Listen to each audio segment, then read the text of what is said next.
Hi everyone, welcome to this week's Halton Hills Housing Update. So another sort of weird week in numbers, extremely low sales across the board. So looking at what happened this week, in Georgetown, we only had 4 sales. That is insanely low for Georgetown. It is showing us how quiet the buyers are right now.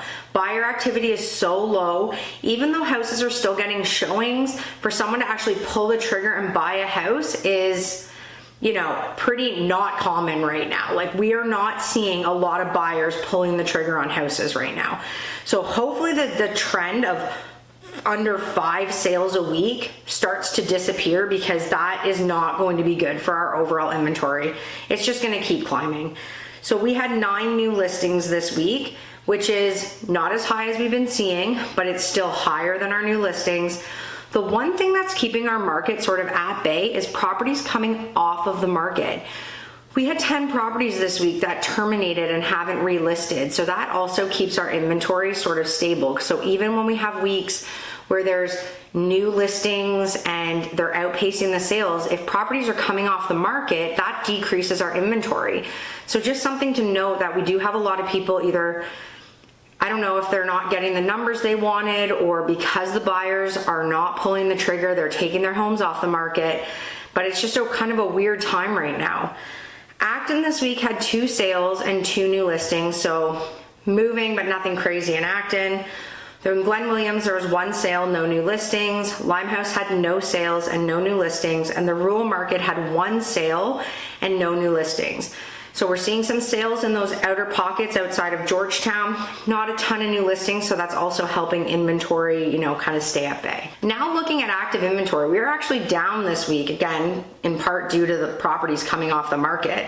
So last week, Halton Hills had 153 active listings.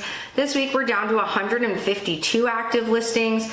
So not, like, we're just balanced right now. But again, I wouldn't say it's because of sales being equivalent to listings. I would say it's because some people are coming off the market. We just are not seeing a lot of sales right now, and things are very quiet. And inevitably that is going to result in prices softening a bit.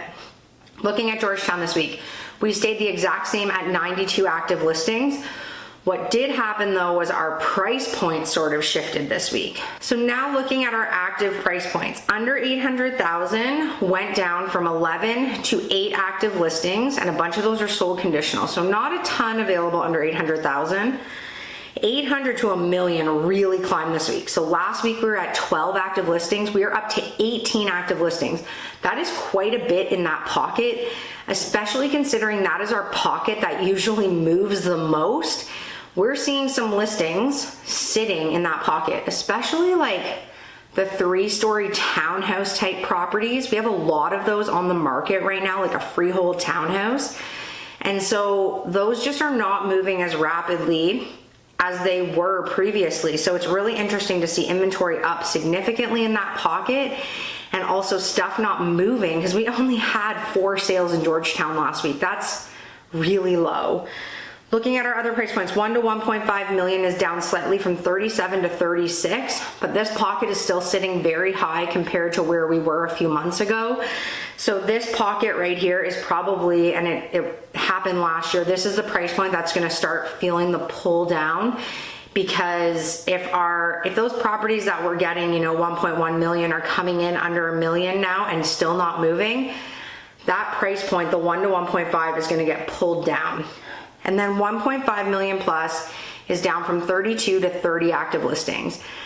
This price point is interesting to me. It's like the sellers just kind of sit at their prices that are really high up there and just hope for the best. Nothing is really moving 1.5 plus. We had a bit of a pickup there in like June where some of those higher ticket stuff were selling, but right now that pocket is sitting, and the ones that came off the market, you know, were in that pocket. Like, they're just not moving the way that they were.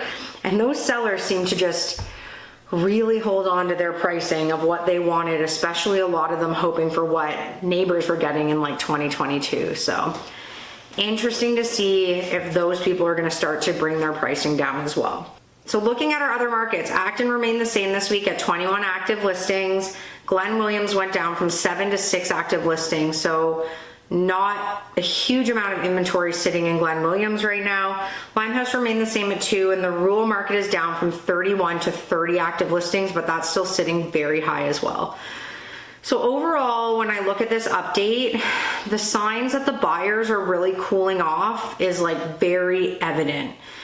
We are not seeing a ton of sales this week. We had 8 sales in all of Halton Hills. That is extremely, extremely low, especially given the amount of like good houses that we have on the market right now.